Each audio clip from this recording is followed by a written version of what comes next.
My parents forced me to forgive my brother for cheating with my ex-wife. My own family betrayed me in the most unthinkable way. My brother had an affair with my wife, got her pregnant, and then, after I finally escaped that nightmare, they had the audacity to demand I financially support them. It was a gut-wrenching betrayal that pushed me to my absolute breaking point. To truly understand the depths of this betrayal, you need to know where it all began. Growing up in suburban Boston, I was always the forgotten child. My younger brother, Jake, 8 years my junior, was the undisputed golden boy. In our parents' eyes, I simply ceased to exist. They weren't overtly cruel, but I was undeniably an afterthought. This became our reality, hammered home again and again throughout our entire childhood. I can still vividly recall my 6th grade science fair. I poured months into creating a working model of solar system dynamics, complete with intricate orbital calculations and revolving planets. I won first prize, a special commendation for mathematical precision. But my parents? They weren't there. Jake had t-ball practice. Not even a game, just practice. Meanwhile, our living room walls were plastered with Jake's participation ribbons, while my awards sat unopened on the mantle for a week before disappearing into the basement. That set the tone for everything. Jake's C+ grades were celebrated with fanfare, while my straight A's were met with distracted nods. My mother even worried that my enrollment in advanced placement classes might make Jake feel bad. For his 16th birthday, Jake got a brand new car. To build his confidence, my dad said. I, on the other hand, had to work 3 part-time jobs from age 16 to save for college, and even buy my own clothes. High school graduation was a blur of silent disappointment. Instead of watching me receive my diploma and give my valedictorian address, my parents spent most of the ceremony photographing 10-year-old Jake playing in the stands. They completely missed my announcement of an MIT scholarship because Jake was whining about being bored. A celebration dinner for Jake's early baseball season somehow became a party for him, because, as Mom put it, Jake seems a little down about all your achievements. She even encouraged me to tone down my college intentions.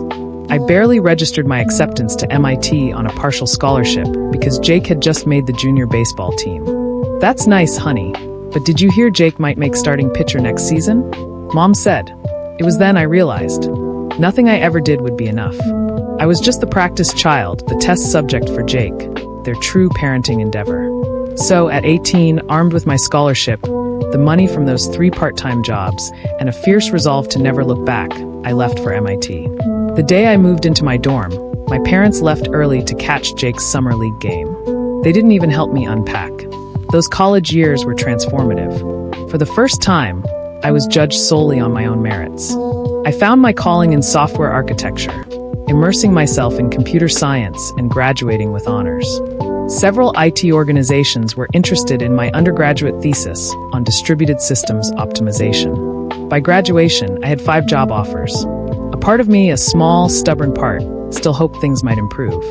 So I picked a promising company in Boston, partly because it was near home. Within 2 years, I was leading my own development team. By my 5th year, I was the youngest senior developer in the company's history. My parents? They were too busy helping Jake navigate his 3rd college major change to truly understand what I even did for a living. Then, 4 years ago, in a tiny coffee shop near my office, the real turning point arrived. I met Amy. She was working there while finishing her teaching degree. She had this uncanny ability to remember every regular's order, along with some small, personal detail. She later confessed she'd been writing encouraging notes on my coffee cups for weeks before finally agreeing to go out with me. I hadn't even noticed, so engrossed was I in my work. Our first date lasted 6 hours. We talked about everything, our families, our anxieties, our dreams. When I told her about my childhood, she didn't just listen. She seemed to truly understand the void. They're blind, she said, her eyes full of warmth. They have no idea what they were missing. It was the first time I felt truly seen. The following year felt like a dream. We cooked elaborate meals, spent weekends exploring Boston's hidden bookstores, trekked through New Hampshire. She pushed me to go for a big promotion at work, helped me prep for the interviews, and celebrated my success more than anyone else. 14 months later, when I asked her to marry me, she shed tears of joy, admitting she'd been hoping I would. Our wedding, I thought at the time, was small and perfect. But when my family arrived, they spent the entire reception talking about Jake's new job opportunity in California. My mother actually cut short Amy's father's toast just to show everyone a text message from Jake about his second interview. In hindsight, I should have seen it as a blazing red flag. But Amy, bless her heart, simply laughed it off, saying she thought their dedication to Jake was sweet. For 3 years, our marriage was everything I could have ever imagined. We started talking about starting a family, bought a lovely condo in Cambridge, and traveled whenever we could. Amy made our house feel like the cozy, caring home I never had as a child, decorating it with pictures of our adventures and planting a little container garden on our balcony. "We are a team," she'd constantly assert. "Us against the world." Then last year, Jake got in touch. His grand California venture had failed.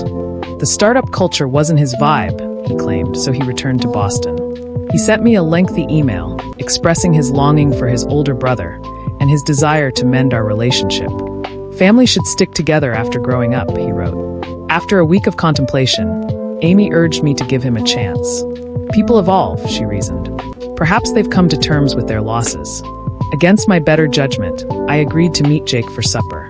It was awkward, but the first meeting showed promise. Jake seemed to have matured, become more self-aware. He said he wanted to make amends, even admitted he'd had it easy as a child. A week later, I introduced him to Amy. They clicked immediately. Too well, as I would soon discover. Everything seemed perfect at first. Jake would stop by for dinner a couple of times a week. He appeared genuinely interested in my work, brought wine, and entertained us with tales of his California exploits. He even stood up for me when our parents inevitably began their customary partiality at Sunday dinners. For a fleeting moment, I actually started to believe we might be biological brothers, after all. But subtly, things began to change. Jake started visiting our home unexpectedly, sometimes while I was still at work. Amy said they were just hanging out while she graded papers, that it was nice to have company. He'd stay for supper, use my coffee mug, chatting with my wife, making inside jokes. I chose to overlook the warning signs. Their sudden silence when I walked into a room, Amy's phone abruptly turning screen down when I sat next to her, their knowing glances at dinner, their coincidental meetings at the coffee shop or grocery store. I pushed it all down. I wanted to believe. Then came the announcement of the pregnancy. We were eating dinner at home, and of course Jake was present. Amy broke the news. I was ecstatic, my heart soaring with pure joy. But Jake's response? It should have told me everything. He wasn't surprised in the least. Instead, he smiled with a knowing satisfaction that made my stomach flip. After that, Jake was always there. He would talk about how active he'd be in our child's life, touch Amy's stomach without asking, and make remarks about the baby's future. I tried to organize a romantic baby moon trip, but Jake inadvertently invited himself. "The baby needs both of us," he said. "And Amy." Amy agreed. I still remember the night I finally found out. I had been lying awake for hours, mentally replaying months of dubious events. Amy was sleeping peacefully next to me, her phone charging on the nightstand. In our 6 years together, I had never once looked at her phone. I believed in trust and privacy. But that night, a primal need to know consumed me. What I found shattered my world. Hundreds of communications, dating back 6 months, while I was at work. Secret meetings in hotels. Plans for their future together. Conversations about the infant, their infant.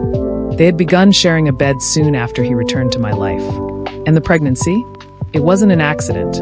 They had intended to tell me after the baby was born, assuming I'd be too attached to the child to leave. Message by message, I read every single one until dawn, my world crashing down around me. When Amy woke up, I was seated in our reading chair, her phone still in my hand. She knew immediately what I had found. She sobbed. "We didn't intend for this to occur." Jake and I simply clicked. "He knows me better than you ever could." She even uttered the most overused, infuriating phrase in the history of affairs.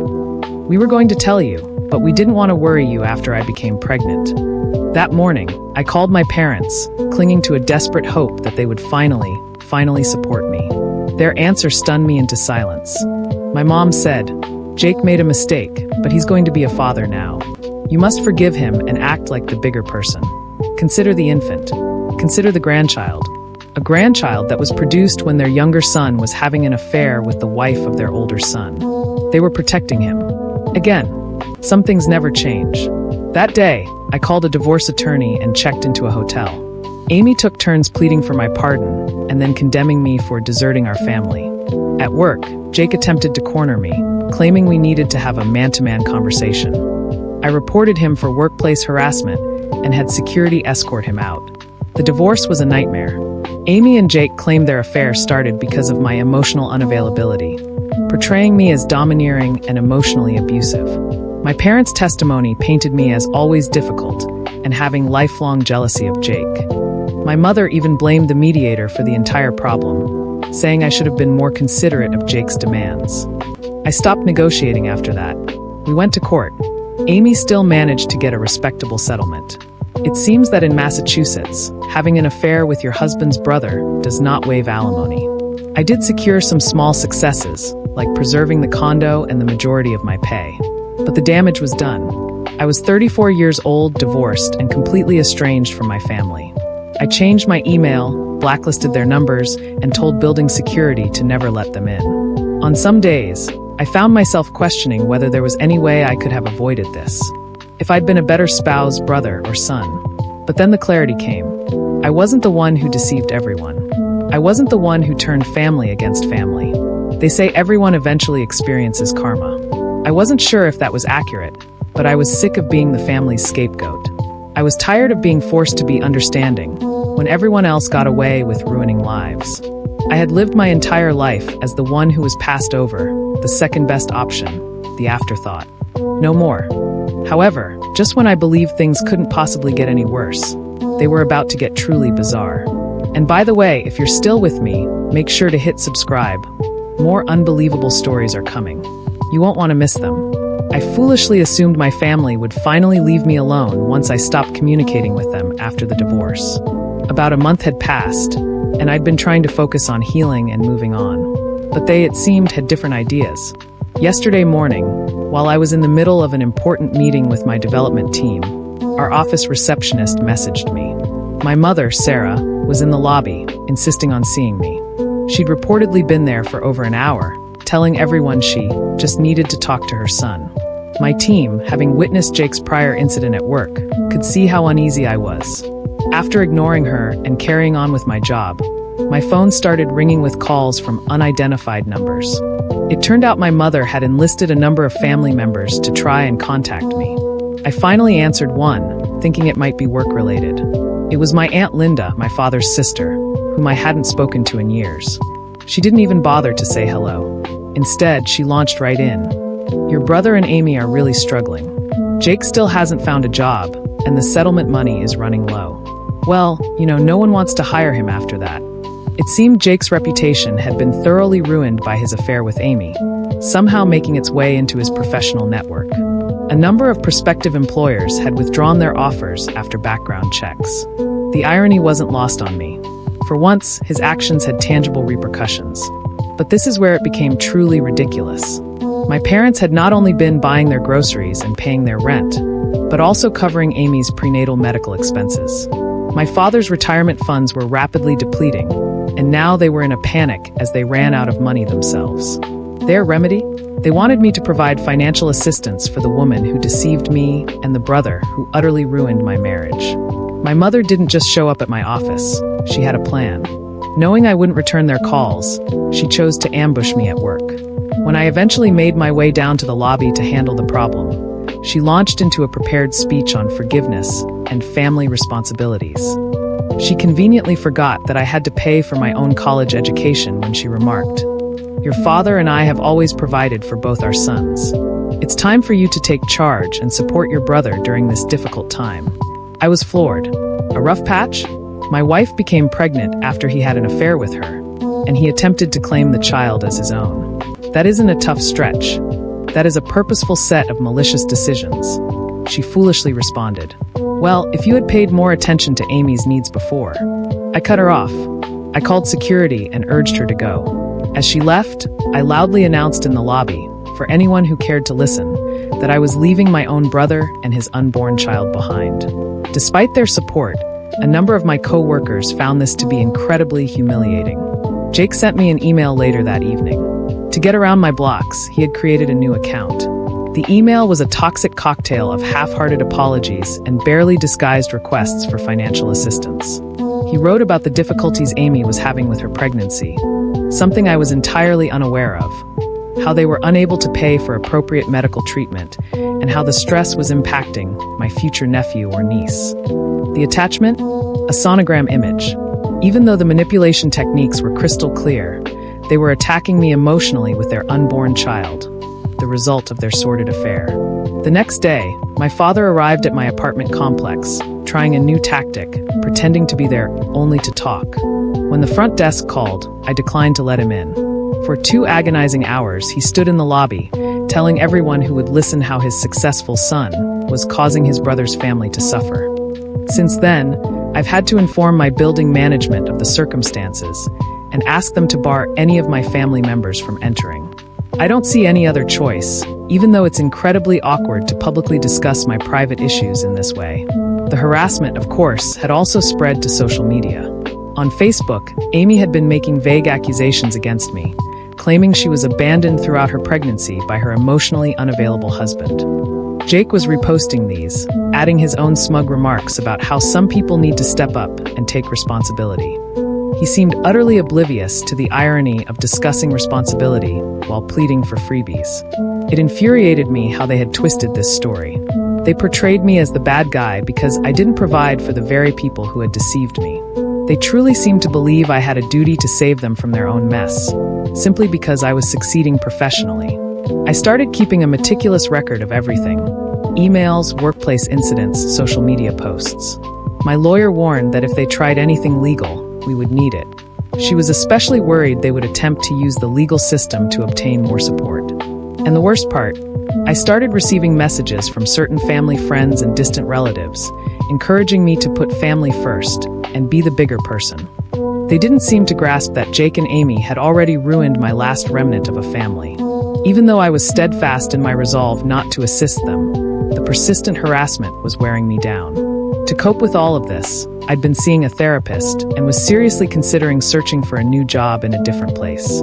I didn't like the idea of fleeing, but I was at a loss on what to do to find any serenity. My own family had descended to a level I never imagined. They weren't merely pleading for assistance. They were attempting to intimidate and coerce me into giving money to the same individuals who had ruined my life. I had a feeling this wasn't over yet. Desperate people do desperate things, and they were growing desperate. Then, out of the blue, my former partner's attorney sent me a notice. Jake and Amy were suing me for further support, citing increased medical needs and changed circumstances. My lawyer, who had been meticulously recording all of their harassment incidents, was enraged but ready. Last week was the scheduled court date. Walking into that courtroom felt utterly surreal. Amy was dressed to emphasize her obvious pregnancy. Our parents sat directly behind them, looking smugly arrogant, while Jake sat behind her in my father's old suit, attempting to look respectable. Their lawyer was up first, spinning a story that almost made me chuckle. They claimed the initial payment was insufficient because they had undervalued the emotional toll of the divorce. They alleged that my pattern of workplace harassment had prevented Jake from finding a job, and even implied that the stress caused by my vindictive behavior was putting Amy's pregnancy in jeopardy, as it supposedly required specialized care due to high-risk issues. My lawyer's response was nothing short of heartbreaking for their side. She started by playing surveillance tape from my office building, which included my mother's theatrical displays, Jake's violent conduct, and Amy's attempts to enter through the rear door. She then presented irrefutable social media evidence, including a detailed chronology of their campaign of online abuse. But their financial records were the true surprise, the ultimate gut punch. Jake had rejected multiple jobs as being beneath him, not because he was having trouble finding employment as a result of my pestering. Amy, for the court's pity, had actively turned down a full-time teaching job just to maintain her jobless, pregnant woman status. The most incriminating evidence of all? Amy's prenatal records, which revealed a perfectly healthy pregnancy with typical, routine expenses. They had been playing pawn with their unborn child. The judge was visibly upset. When their attorney attempted to explain that emotional discomfort warranted more help, the judge interrupted him with a chilling question. Your clients seem to have committed perjury, counselor. Do you want to keep going in this direction? Their lawyer returned after a short break, his face somber. Jake was pale, Amy was crying, and their united front had completely fallen apart. I was pleasantly surprised by the judge's decision. In addition to rejecting their motion, He also lowered my alimony payments by 60%. Parties who misuse the legal system are not viewed favorably by this court, he declared. Mr. Smith seems to be the victim of a well-planned scheme to exploit him financially and emotionally. The fallout was swift. Amy suddenly decided she could work after Jake unexpectedly landed a job in retail. In their final bitter message, my parents accused me of destroying Jake's last chance and assured me they would never forgive me for abandoning my family. Their attorney, citing irreconcilable differences regarding truthfulness, resigned from their representation. My organization increased security and permanently barred them from the property. Through common acquaintances, I learned that my parents had taken out a second mortgage to pay for legal bills, and that Jake and Amy were arguing over money all the time. Finally, I felt like I could breathe.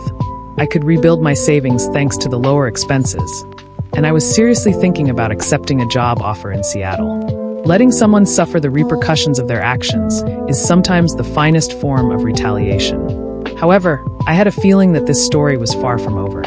I want to start by genuinely thanking this community. Your support and comments have kept me strong during this entire fiasco.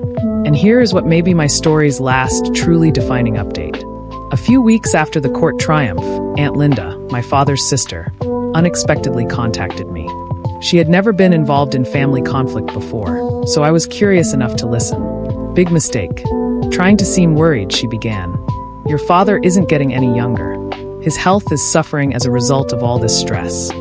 She continued, talking about how my parents would lose their retirement funds, how they had to refinance their home to pay for Jake and Amy's expenditures, and how family should stick together no matter what. When I didn't react with immediate pity, she changed strategy. Did you realize that every night your mother sobs herself to sleep? Even though they may have acted inappropriately against you as a child, they are still your parents. Jake remains your brother despite everything that has transpired. At last, I cut her off. What took place? I asked, my voice calm but firm. Are you referring to the months he spent having sex with my wife, getting her pregnant, and then attempting to claim the child as his own? That's what took place. I was astounded by her response. Well, perhaps you could have been more involved in your marriage. She actually tried to place the blame for their affair on me, claiming that my jealousy of Jake as a child had produced a toxic environment that pushed them together. It was so utterly ridiculous, I laughed. Really, truly laughed. Another member of the family was attempting to deceive me into taking accountability for Jake and Amy's abhorrent behavior. But what was different this time? It didn't move me at all. Linda, I asked, why don't you assist them if you're so worried about their financial status? Your husband's legal practice is doing well, and you possess 3 rental properties. Why am I the only one who is supposed to stand by them? That was different, she sputtered, adding that I had a special obligation as Jake's brother. When I asked her why she hadn't stepped in during all of this, she insisted she didn't want to take sides. But now you're picking sides, I said, my voice rising slightly. You decided to come to me and demand that I pay for their consequences rather than admit the harm they caused. She then revealed what she believed to be her secret weapon. Your father is thinking of retiring early because of stress. The house may need to be sold. Is seeing your folks lose everything because you're too proud to assist what you want. No, Linda, I replied. They're losing everything as a result of their decision to condone Jake's actions. Once more, they, like Jake and Amy, are paying the price for their own decisions. And what do you know? I'm not responsible for fixing that. When I'm older and alone, family is all we have in the end, she emphasized, threatening that I would regret this. No, I replied. Self-respect is all we have in the end, and I'm finally choosing to keep mine. In addition to blocking her number, I hung up. Her call, however, had the unanticipated benefit of providing me with absolute clarity. For the first time, I felt truly free from the obligation and guilt that had plagued me since I was a young child. I accepted the Seattle job offer later that day. The change of location feels appropriate, and the firm is providing a substantial promotion. I'm starting over. I'm selling the condo. Yesterday, my co-workers threw me a farewell party. From these individuals, who supported me during the darkest months of my life, I learned what true support looks like. My closest colleague gave me a card, signed by everyone, with the straightforward statement: your worth isn't determined by those who couldn't see it. I've discovered that family is about mutual support, respect, and trust, rather than just blood. The friends who supported me, the co-workers who shielded me, and ultimately myself. These proved to be my true family. I'm done. To my parents, Jake, Amy, and now Linda, your decisions brought you to this point, and you are responsible for the results. I'm not available to be your ATM or your scapegoat anymore. For my part, I'm genuinely excited for my new life in Seattle. I'm thrilled about the initiatives that await me at my company's renowned West Coast location. More significantly, I can't wait to create a life in which I'm respected for who I am, rather than constantly compared to someone else's golden child. Writing my last post from an empty condo, surrounded by stacked boxes, seems oddly appropriate. I start driving west tomorrow. I'll be looking back on my past life with all of its suffering and family strife one last time. Yes, their baby was born last week, in case you were wondering. No, I haven't contacted anyone or seen any pictures.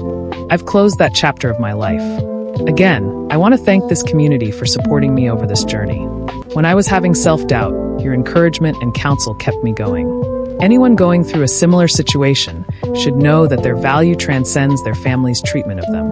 Walking away is sometimes the most self-loving thing you can do. It's time to go. Cheers to fresh starts. Thank you for watching. What would you have done in my place? Have you ever had to choose yourself over a toxic family? Tell me what you think. I really want to know. And if you haven't subscribed yet, please do so and hit the notification bell to stay updated with more shocking real-life stories happening around you.